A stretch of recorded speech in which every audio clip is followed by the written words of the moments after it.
kita akan mulakan dengan soalan yang pertama kepada Tuan Khairul-Zaman, yakni peguam bilik dan peguam cara dan juga merupakan pengendali atau dalam sesuatu kes jenayah. Baik, inquest ni adalah baik Tuan Polisi, inquest ni adalah satu prosedur perbicaraan untuk menentukan sebab kematian seseorang. Baik, kematian ni seorang ni boleh diakibatkan oleh sebab-sebab yang kita panggil sebagai natural death, sebab-sebab kematian semula jadi, iaitu melalui sakit dari umur yang tua dan sebagainya. Jadi kematian tersebut adalah kematian semula jadi. Dan sebab-sebab kematian juga boleh diakibatkan oleh unnatural death, sebab-sebab bukan semula jadi, di mana kematian itu boleh diakibatkan oleh sebab dia dibunuh, ataupun dia mengalami kemalangan, ataupun dia membunuh diri. Jadi kematian-kematian ini dipanggil sebagai kematian bukan semula jadi, unnatural death.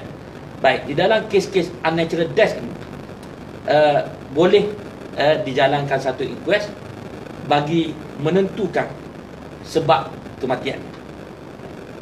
Baik, dalam saya beri contoh, apabila kita menjumpai mayat seseorang di dalam sungai,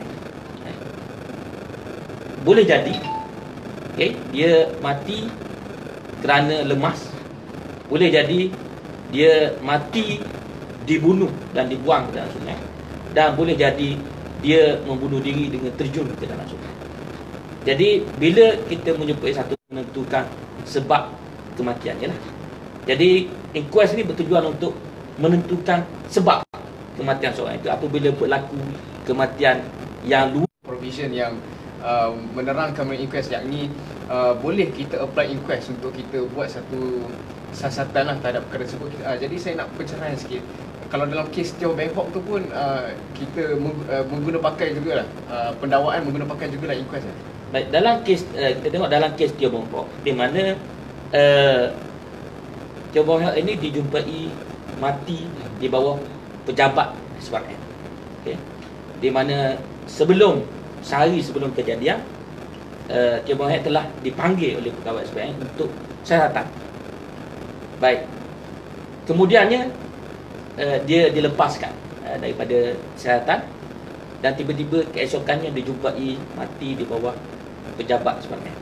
Jadi timbul keraguan tentang sebab kematian dia, sama ada dia telah dibunuh, sama ada dia terjatuh kemalangan, ataupun dia membunuh diri.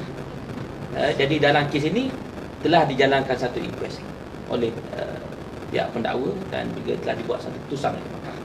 Terima kasih Tuan Khairul-Zaman atas penerangan tadi.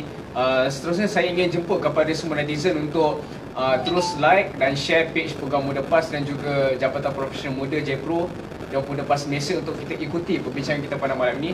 Perbincangan kita malam ini adalah satu perbincangan yang sangat penting mengenai suatu prosedur yang ada dalam undang-undang sebenarnya, tetapi jarang sekali diguna di Malaysia lah. Dan saya fikir dalam dunia guaman sekalipun kita jarang dengar mengenai inquest ni. Yang biasa dalam mengendalikan kes jenayah pun ada juga yang tak biasa dengan inquest ni. Kemudian kes arwah Hadib ni telah membuka satu kacamata baru kepada dunia guaman dan juga di Malaysia lah, saya ambil konteks Malaysia, dan juga kepada orang awam, adanya satu proceeding yang dinamakan inquest.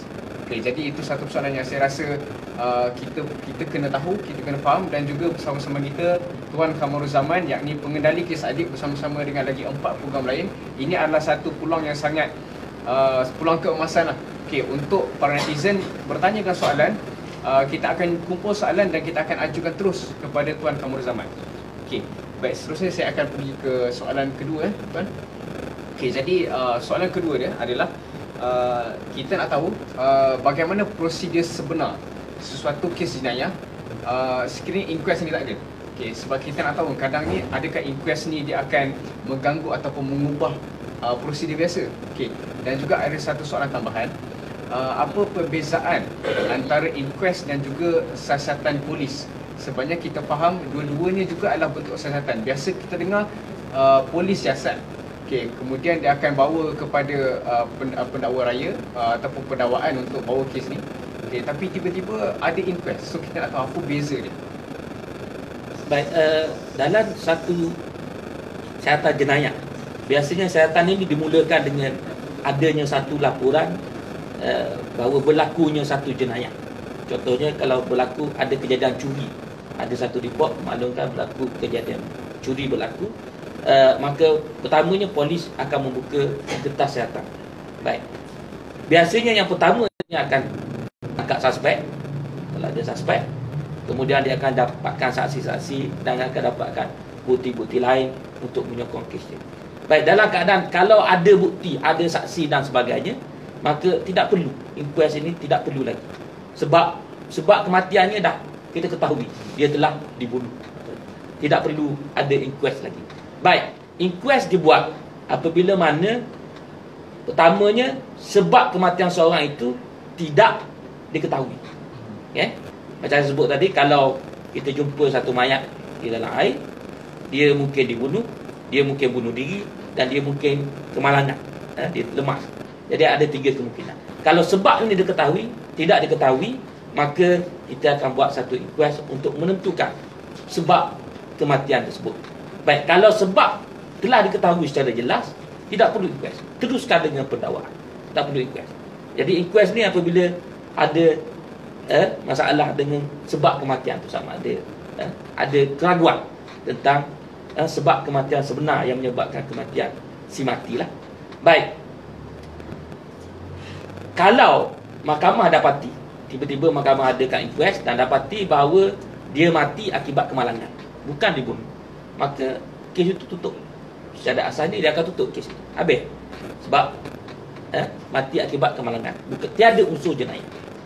Baik. Kalau inquest itu mendapati dia mati akibat dibunuh, maka pihak polis kena teruskan catatan untuk mendapatkan pembunuhnya. Jadi itu lainnya. Jadi keputusan inquest ni akan menentukan sama ada kes itu akan diteruskan ataupun diberhentikan setakat itu saja. Itu peranan inquest dalam kes-kes sebegini. Okay, terima kasih Tuan Kamurul Zaman. Jadi saya tengok dia macam ada setakat pembincangan mengenai inquest ni, saya tengok dia ada banyak terlalu banyak orang cakap lah mengenai kes ni. Sejauh manakah perlunya inquest ni? Okey, sejauh manakah perlunya buat inquest ni untuk kes arwah dia? Sebabnya seperti mana yang Tuan Kamurul Zaman terangkan tadi, inquest ni boleh menentukan sama ada kes ni boleh jalan ke tidak. Okey, betul Ya. Tuan? Jadi dia, bagi saya, dia akan berikan satu kesan yang sangat besar lah. Katakanlah kalau tiba-tiba memang discover kemalangan kematian arwah Hadib ni, jadi seolah-olah keadilan tu berhenti di inquest saja. Okey, dia tidak berjalan, dia tidak dibicarakan di mahkamah. Okey, jadi saya nak soalan saya tadi tu, kita minta penjelasan daripada tuan. Baik,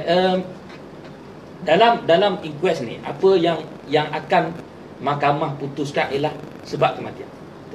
Sebab kematian, dia tidak pergi lebih daripada itu. Siapa, contohnya kalau dia katakan sebab kematian dia dibunuh, dia tak akan lebih kepada siapa yang bunuh dia. Itu isu lain. Dalam inquest ni, isu dia kita cuma memutuskan sebab kematian sahajalah. Jadi soal keadilan ni satu isu yang lain lah. Maknanya kalau memang dia kemalangan, dia kemalangan. Baik, kalau dia dibunuh, dia dibunuh. Cumanya yang menjadi isunya,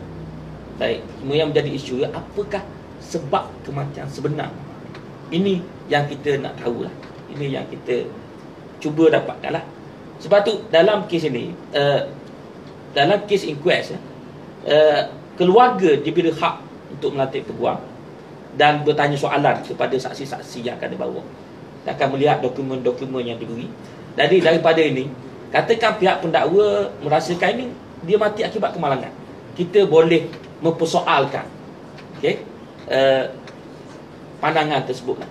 Jadi kita boleh dengan kita bertanya soalan kepada saksi, kita boleh bawa kita saksi kita sendiri pun untuk membuktikan sebaliknya kalau kita tidak bersetuju dengan dapatan pendakwa tersebut dalam kes ini.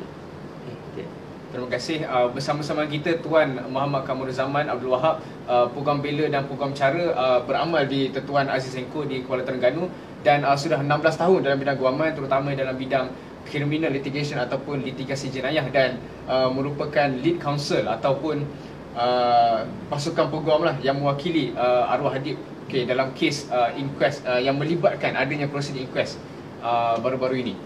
Dan juga sedang berlangsung, saya percaya sedang berlangsung inquest ni setiap hari setiap hari di Mahkamah Shah Alam. Okey. Jadi ini adalah satu perkara yang kita nak sangat ikut serapat perkembangan mengenai kes ini. Saya minta untuk kepada semua netizen dan hadirin untuk kita tularkan mengenai perbincangan kita pada malam ini. Like dan share page Peguam Muda PAS dan Jabatan Profesional Muda JPRO dan Muda PAS Malaysia. Kerana ini adalah satu perbincangan yang sangat penting yang kita cuba untuk cerap sama-sama pada malam ini. Dan juga saya ajak para netizen, sekiranya ada sebarang soalan, saya minta untuk kita ajukan, sebabnya kita boleh bertanya secara terus kepada Tuan Kamrul Zaman. Ini adalah satu peluang keemasan untuk yang wajib kita manfaatkan pada malam ini. Okey. Jadi kita nak teruskan lagi dengan beberapa siri soalan lah kepada Tuan Kamrul Zaman. Jarang-jarang sekali kita dapat peluang ni. Okey, jadi kita nak tahu soalannya adalah sampai tahap mana inquest ni diperlukan? Sampai tahap mana inquest ni perlu untuk buat? Dan juga sejauh manakah keputusan inquest ni akan mempengaruhi sesuatu perbicaraan? Kalau macam tadi kita dapat tahu yang kalau kita dapat tahu punca kematian ni adalah kemalangan. Jadi berhenti takat tu je lah. Tapi biasanya kita tak biasa dengan inquest ni. So kita tak tahu macam mana dia ada mempengaruhi keputusan perbicaraan. Baik, secara asasnya inquest ni dia tidak kalau ada pendakwaan jenayah kemudiannya keputusan inquest ni tidak mempengaruhi sangat. Jadi isu dia di pihak inquest ni sama ada syaratan ni akan diteruskan ataupun berhenti di setakat ini. Jadi itu pentingnya inquest di pihak inilah. Sebab inquest tidak membicarakan sesiapa. Tidak ada tertuduh dalam kes inquest ni, tidak ada tertuduh. Yang ada adalah isu sebab apa kematian dia. Dia boleh membantu mahkamah dari sudut sebab kematian ni boleh membantu dengan adanya bukti-bukti forensik, adanya forensik evidence yang boleh membantu mahkamah menentukan secara sebab-sebab kematian dia lah. Dalam kes inquest biasanya akan dipanggil dalam yang menyebab kematian ni, akan dipanggil pakar-pakar perubatan dan pakar-pakar forensik untuk memberi keterangan di mahkamah tentang pandangan mereka bagaimana kejadian ini berlaku, sebab apa kejadian ini berlaku lah. Jadi ini akan membantu mahkamah lah dari sudut itu. Tapi dia tidak akan mempengaruhi kalau ada kes pendakwaan kemudiannya, ia tidak akan mempengaruhi. Sebab itu satu kes yang lain, yang mana dalam bila ada perbicaraan, katakan ada tertuduh dalam kes ni, betul ya? Bila ada tertuduh dan tertuduh dituduh di mahkamah, mahkamah itu akan masih lagi perlu memanggil saksi-saksi kejadian, masih lagi perlu melihat kepada bukti-bukti yang dikemukakan. Melalui bukti-bukti inilah kemudiannya mahkamah akan memutuskan sama ada tertuduh dalam kes itu bersalah ataupun tidak bersalah. Ia bukan bergantung kepada inquest. Inquest ni adalah awal sama ada syaratan ingin diteruskan ataupun tidak diteruskan lah. Itu tujuan inquest. Baik, katakan dalam kes ini macam saya sebut tadi, kalau mahkamah memutuskan berlaku pembunuhan, dia telah Muhammad Adib ni telah dibunuh, maka kemudiannya pihak polis sepatutnya meneruskan syaratan untuk mencari dan mengenal pasti pembunuhnya, dan mereka hendaklah didakwa di mahkamah. Jadi inquest ni di peringkat itu saja, ia tidak mempengaruhi kes kemudian. Cumanya saya nak tanya ada sedikit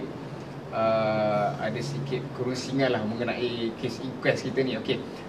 Ni soalan cepu-cemas lah, kita nak tahu sebab setakat ni nak tahu juga apa komen Tuan Kamrul Zaman sebabnya kita tengok banyak orang komen dia kata inquest ni seolah-olah melambatkan keadilan kepada arwah Hadib ni.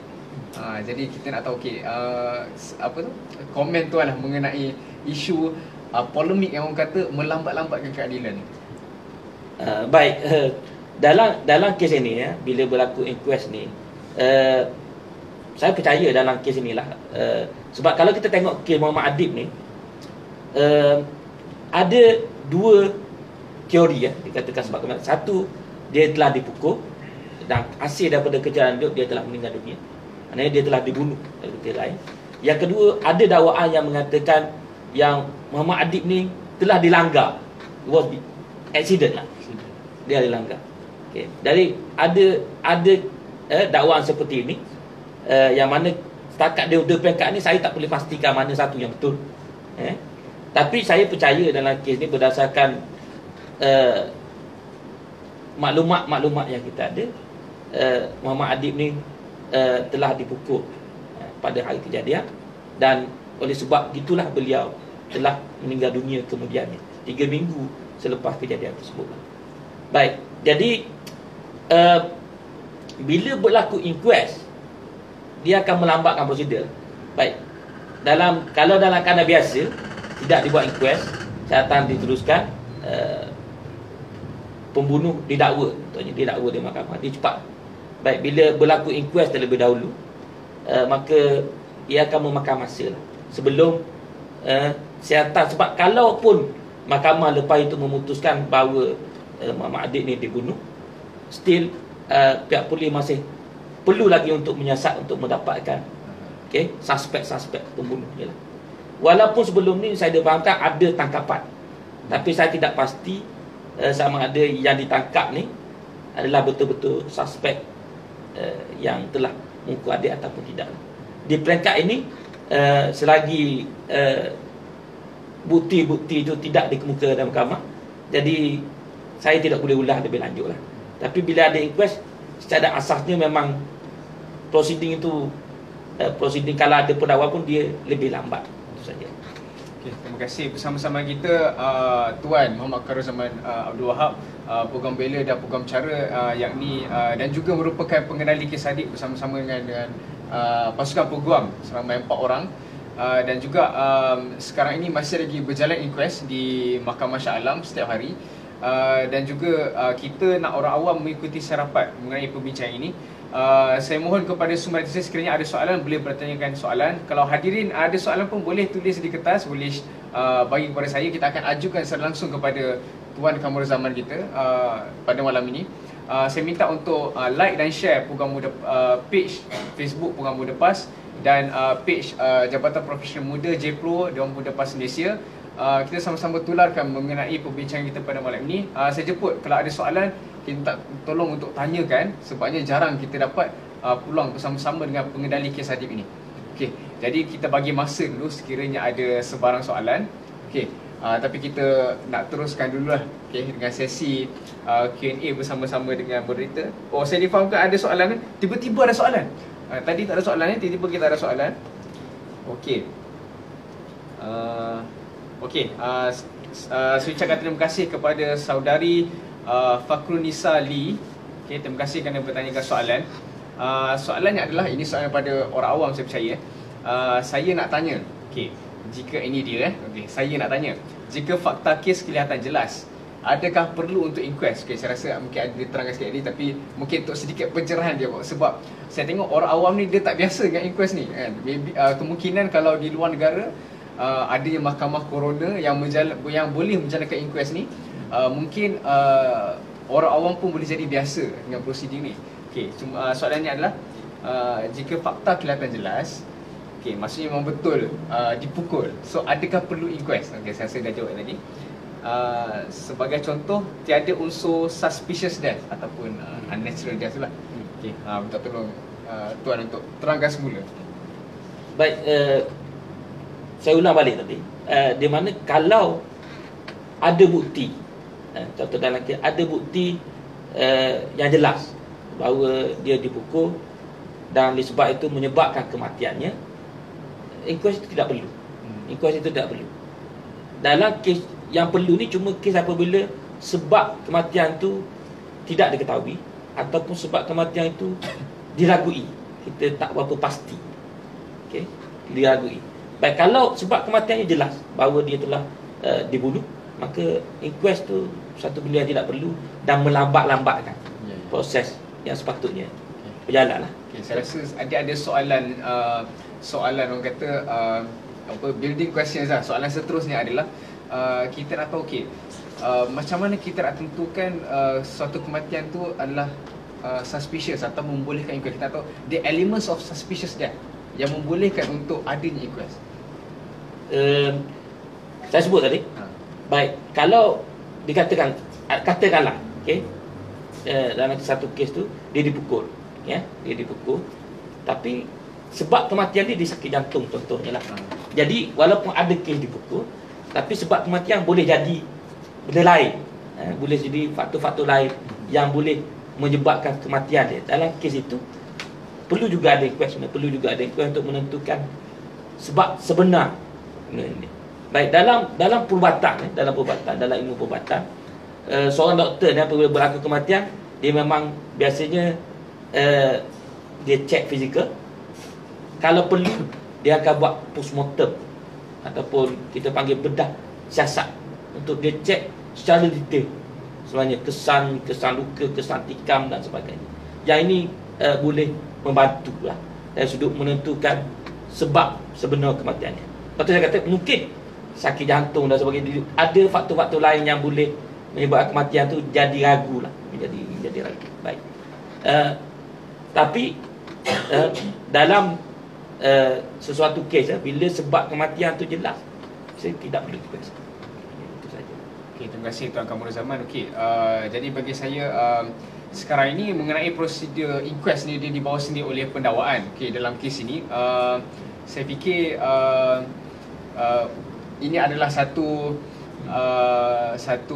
pembawaan yang cuba dibawa oleh pendakwaan untuk kita sebut sebagai due diligence, maksudnya cuba untuk menghabiskan semua keadilan yang boleh, okay, untuk kita siasat mengenai kes yang menimpa arwah Hadib baru-baru ini mengenai soal inquest ni.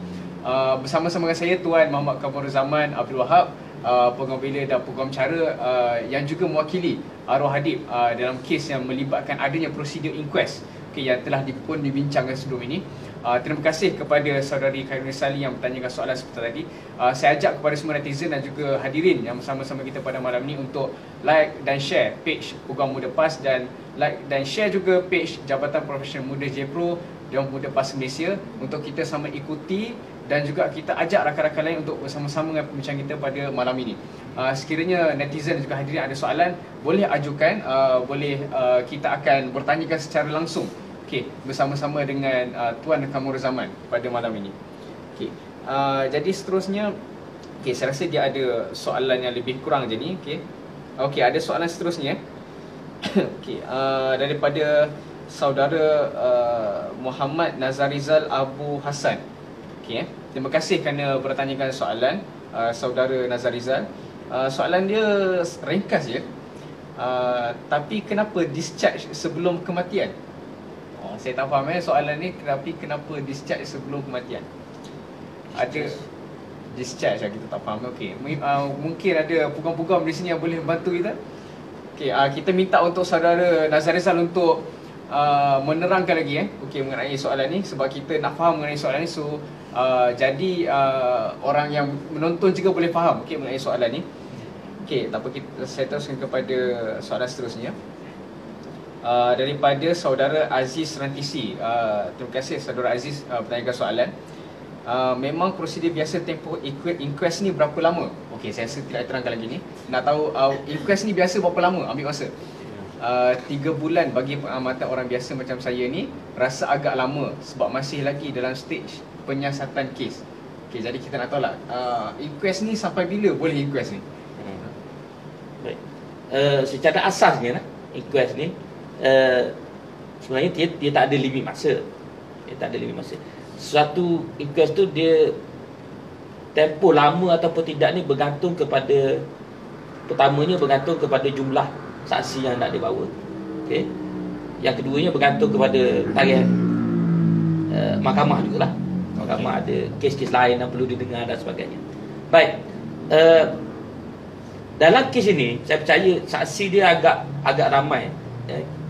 Saya dimaklumkan ada 30 orang saksi yang akan dibawa lah untuk memberi keterangan. So dengan 30 orang saksi itu memang ia mengambil masa lah. So 3 bulan walaupun kita rasakan panjang, tapi untuk 30 orang saksi itu munasabah. Oh, munasabah. Munasabah untuk 30 orang saksi lah. Kalau ada 10 je, tak patut sampai 3 bulan lah. Okay. Jadi setakat ni prosedur dalam kes ni 3 bulan lah untuk 30 orang ni. Yang diberi setakat ni 3 bulan lah. 3 bulan. Sama ada ia dapat dihabiskan dalam tempoh tu belum tentu lagi lah. Jadi pada masa yang sama pendakwaan masih boleh tambah lagi ke saksi-saksi untuk masuk dalam inquest ni yang boleh menjadikan inquest ni panjang? Itu memang hak pendakwaan lah. Dia nak panggil berapa orang saksi yang dia nak, dia boleh panggil. Kalau nak panggil 100 orang pun dia boleh panggil. Tapi kita melihat dari sudut ini, sama ada saksi itu penting ke tak penting. Jadi kalau saksi itu penting, tak apalah. Kalau saksi dia panggil saksi yang tak penting, dia melambatkan masa. Jadi saya fikir peguam masih ada hak untuk reject any uncredible witness lah. Bukan peguam lah, hakim boleh ada lah. boleh menolak. Kalau dia rasa tidak, saksi itu tidak penting. Okay, terima kasih Tuan Kamurul Zaman. Ada soalan daripada saudara Aziz ni lagi. Nampaknya dia banyak soalan ni, dia betul-betul nak faham lah ni. Okay, jadi soalannya adalah boleh bagi gambaran bagaimana keadaan inquest tu dijalankan dalam mahkamah. Dia nak tahu, okay, inquest ni dalam court tu macam mana? Dalam mahkamah tu macam mana inquest tu berjalan? Baik, inquest secara umumnya berjalan dengan pihak pendakwa akan memanggil, okay, dia memanggil saksi-saksi yang boleh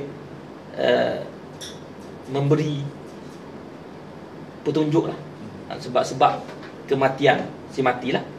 Dan juga dia akan bawakan bukti-bukti yang berbentuk, contohnya DNA, bukti-bukti cap jari, bukti-bukti dan sebagainya lah, yang relevan ke mahkamah untuk menjadi pertimbangan mahkamah. Jadi mahkamah akan mendengar saksi-saksi ini, mahkamah akan melihat bukti-bukti ini. Daripada saksi dan bukti-bukti yang dimukakan ini, mahkamah akan membuat keputusan lah, apakah sebab sebenar kematian itu menurut mahkamah. Jadi yang keputusan mahkamah ni yang terpakai. Okay. Kemudian. Okay, terima kasih Tuan Kamurul Zaman. Saya minat dengan jawapan-jawapan yang diberikan oleh Tuan Kamurul Zaman. Dia sangat short and precise, yakni ringkas dan tepat lah. Okay? Jadi sangat mudah untuk orang awam dan juga pengamal guaman lah untuk memahami mengenai isu prosedur inquest ni. Okay, baik. Kita tak terima semua soalan lagi, okay, tapi ada saya rasa ni soalan lebih kurang je. Okay, soalannya adalah apakah terdapat kewajaran, okay, untuk pendakwaan, okay, mengadakan inquest dalam kes kematian arwah Hadib ni? Saya tengok ni lah, ni macam polemik lah, soalan yang betul polemik lah. Wajar atau tak wajar ni itu satu benda yang bagi saya subjektif lah. Kita pun saya tak boleh bercakap bagi pihak pendakwaan. Pendakwaan kata wajar, mungkin saya kata tak wajar, tapi itu pandangan dia kata wajar. Itu pandangan dia lah. Dan dia mahkamah beri hak dia untuk dia kemukakan request. Tak ada masalah. Terima kasih Tuan Kamurul Zaman. Okey, ni ada soalan daripada saudara Nazar Rizal. Jadi terima kasih kerana memberikan penerangan mengenai soalan tadi. Tadi soalan beliau ni berkenaan dengan tapi kenapa discharge sebelum kematian. Okey, maksud pada soalannya adalah discharge dari hospital, teknikal kata sihat. Okey, sebenarnya seingat saya dalam kes ni doktor, pakar mengatakan Muhammad Adib stabil. Saya masih ingat lagi ya. Okey, jadi kemasukan semula ke hospital jadi atas sebab lain. Laporan bedah siasat boleh je kata kematian sebab sesak nafas. Okey, saya tak berapa faham sangat lagi soalan ni. Boleh terangkan lagi mengenai soalan kita ni? Soalan daripada saudara Nazar Rizal ni. Sebentar, saudara Adib dia discharge daripada arwah, dia discharge pada hospital ke kemudian? Setahu saya lah, jadi saya pun tak pasti. Setahu saya, maklumat yang saya ada, dia tak pernah di-discharge daripada hospital. Cumanya ada satu ketikanya yang Muhammad Adib ni sedar. Dia gain consciousness lah, dia sedar. Dan selepas itu saya percaya dia dibedah lepas tu. dia ada jalani pembedahan. Saya difahamkan sebenarnya dia ada berlaku patah tulang di bahagian hadapan ni, dan ada yang terkena jantung dia. Sebab itulah dia perlu menjalani pembedahan. Saya tak dengar lagi ada discharge. Tak ada dengan saya. Tak ada discharge. Tapi yang tadi yang tuan sebut tadi tu berkaitan dengan laporan bedah siasat. Laporan bedah siasat lah. Okey, jadi laporan bedah siasat sudah ada. Jadi kita tengok sini dia dah ada banyak pihak yang benda ni akan dikemukakan dalam inquest nantilah kan. Okey, baik. Jadi dia akan dibawa ke dalam inquest tersebut lah. Okey, jadi bersama-sama dengan saya Tuan Muhammad Kamrul Zaman Abdul Wahab, Peguam Bela dan Peguam Cara, yakni Peguam pengendali kes Arwah Hadib, bersama-sama dengan 4 orang peguam yang lain dalam kes mewakili Arwah Hadib, terutamanya dalam satu prosedur yang sangat baru di Malaysia ni berkaitan dengan inquest. Dan saya ajak untuk netizen untuk terus bertanyakan soalan.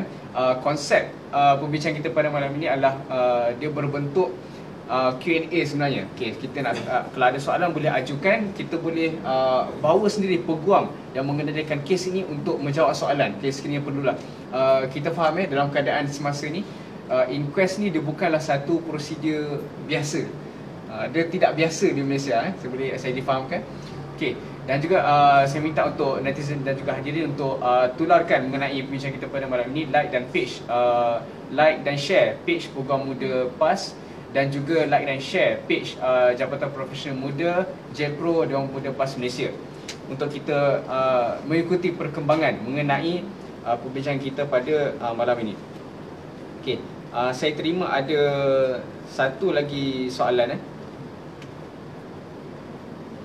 Okay, sekiranya hadirin ada soalan pun boleh tulis, dan juga boleh hantar kepada saya. Saya rasa soalan ni sudah pun dijawab, tapi saya seperti mungkin saudari ni dia baru masuk dalam perbincangan kita. Terima kasih saudari Siti Aisyah Muhammad Noh. Terima kasih saudari Aisyah. Soalannya adalah, kalau inquest ni end result dia bukan disebabkan jenayah, kemalangan lah kita kata, kematian disebabkan kemalangan, dan akhirnya tutup kes, adakah ada peluang lagi boleh teruskan atau rayuan lagi untuk kes ni? Kalau dalam kes ni hakim coroner memutuskan bahawa dia mati, Muhammad Adib ni mati akibat kemalangan, tiada unsur jenayah, kita memang boleh merayu ke mahkamah tinggi, bahkan boleh merayu ke mahkamah rayuan lah, kalau tak berhati lagi lah. Tapi di situ habis lah. Jadi hak untuk merayu tu ada, mana pihak keluarga masih lagi boleh merayu atas keputusan mahkamah coroner kita dalam kes ni. Jadi kita difahamkan oleh Tuan Kamrul Zaman sendiri, masih lagi ada peluang untuk kita merayu kes ini ke mahkamah yang lebih tinggi lah, untuk kita betul-betul mendapatkan sebenarnya bila kes ni berjalan, kita nak dapatkan keadilan sebenarnya. Benda itu adalah satu perkara yang sangat-sangat penting lah dalam kes ini, dan juga bila berlakunya inquest ni dia menimbulkan 1001 persoalan dan juga polemik yang tidak berpenghujung lah. Di sana ada yang katakan perlunya inquest, sebabnya kita memang nak cari sebab kematian. Tapi ada juga yang katakan inquest ni tidak perlu. Inquest ni tidak perlu disebabkan dia seolah-olah melambatkan keadilan ataupun hukuman kepada pelaku. Sebab sekarang ini umum memahami apa yang berlaku kepada Arwah Hadib adalah arwah dipukul. Yang ni bukannya kemalangan. Jadi itu yang difahami oleh semua. Cumanya kita tak mahu mengganggu prosedur di mahkamah. Kita tak mahu buat sebarang komen-komen subjudis lah terhadap prosedur mahkamah. Sekarang ni inquest sedang pun berjalan setiap hari, bermula daripada berapa hari bulan? 11 hari bulan Februari. Kemudian akan berterusan selama 3 bulan tuan. Berterusan selama 3 bulan dengan 30 orang saksi. 30 orang saksi untuk membantu kes ni, untuk mahkamah menentusahkan sama ada kematian ini adalah disebabkan kemalangan ataupun ada sebab-sebab lain. Seperti mana yang dicerita ataupun dipolemikkan lah selama ini. Saya rasa ini soalan ni dia agak, kita terima soalan lagi daripada saudara Nazareth. Soalan ni dia sangat mungkin peguam tidak boleh untuk jawablah perkara ni. Ini berkaitan dengan pihak keselamatan. Saya rasa wajar untuk pihak keselamatan yang jawabkan. Terima kasih Saudara Nazar Rizal kerana mengutarakan soalan ini. Okey. Jadi saya rasa kita sudah sampai ke penghujung program kita pada malam ini. Cuma kita nak tahu sedikit sebanyak daripada Tuan Kamaruzaman sendiri untuk kita wrap up lah. Sebagai peguam yang bertindak dalam kes ini, apakah harapan Tuan untuk sepanjang kes ini berlangsung, dan juga sejauh manakah dapatan daripada inkuest ini Tuan dan juga pesan-pesan peguam lain mahu manfaatkan untuk perbicaraan yang insya-Allah akan berlangsung pada masa akan datang. Baik, dalam kes inkuest inilah pihak kami di mana para peguam, pasukan peguam ini telah dilantik untuk mewakili keluarga lah. Jadi apa yang kita mahu adalah keadilan lah. Baik, kalau benar Adib ini telah dipukul yang menyebabkan kematiannya, jadi pihak keluarga menuntut, dan saya percaya orang ramai juga menuntut, bahawa pembunuh-pembunuh ini dibawa ke muka keadilan, didakwa di mahkamah keadilan yang koridor yang sepatutnya. Dalam masa yang sama, kita beri peluang lah pihak pendakwa untuk mengukakan kes mereka lah. Buat masa ni saya sendiri tak pasti apakah bukti-bukti yang ada di pihak pendakwa. Untuk berlaku adil, kita bagi mereka peluang, tapi dalam masa yang sama kita mengharapkan keadilan diberikan kepada Muhammad Adib. Semoga kematiannya ini terbalance. Kita tidak mahu pihak pendakwa menutup kes ni tanpa pihak yang bertanggungjawab kalau betul beliau dibunuh dibawa ke muka keadilan. Itulah penting untuk kita. Sebab tu dalam kes ini pihak kami, pihak peguam ni berada dalam prosedur ini sebagai check and balance kepada bukti-bukti yang akan dikemukakan ke mahkamah kelak. Jadi kami akan teliti sama ada dapatan yang akan dibuat oleh mahkamah ni adil ataupun tidak. Jadi kita nak pastikan keadilan itu dilaksanakan terhadap Muhammad Adib. Terima kasih Tuan Kamaruzaman atas perkongsian yang telah pun diberikan pada malam ini. Terima kasih juga kepada semua netizen dan juga hadirin yang bertanyakan soalan, dan Alhamdulillah Tuan Kamaruzaman juga mampu untuk menjawab soalan tersebut dengan baik, dan saya mengharapkan semoga perbincangan kita pada malam ini sangat-sangat bermanfaat, mendatangkan satu ilmu baru, dan juga untuk kita panjangkan kepada masyarakat yang ada di luar sana, kerana saya fikir pada peringkat rakyat Malaysia pun kita mahukan polemik ini dihentikan. Kita mahukan segala persoalan ini terjawab. Sebabnya apa yang berlaku dalam kes yang melibatkan arwah Adib ni, dia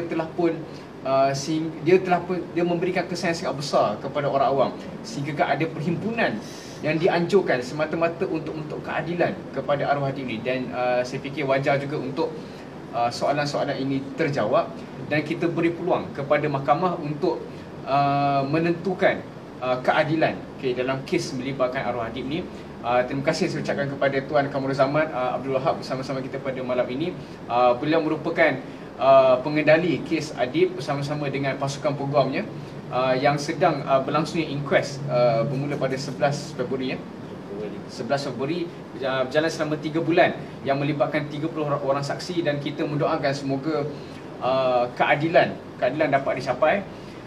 Dan juga saya ucapkan terima kasih sekali lagi kepada semua kerana boleh mengikuti perbincangan kita malam ini pada awal sehingga ke akhirnya. Saya minta untuk kita panjangkan perbincangan pada malam ini. Saya mohon untuk ikuti like dan share page Program Muda PAS dan juga page Jabatan Profesional Muda JPRO Dewan Muda PAS Malaysia, untuk kita terus ikuti perkembangan yang akan dibawa dalam mengenai isu yang melibatkan kes arwah Adib ni. Saya ucapkan terima kasih. Wallahualam. Assalamualaikum warahmatullahi taala wabarakatuh.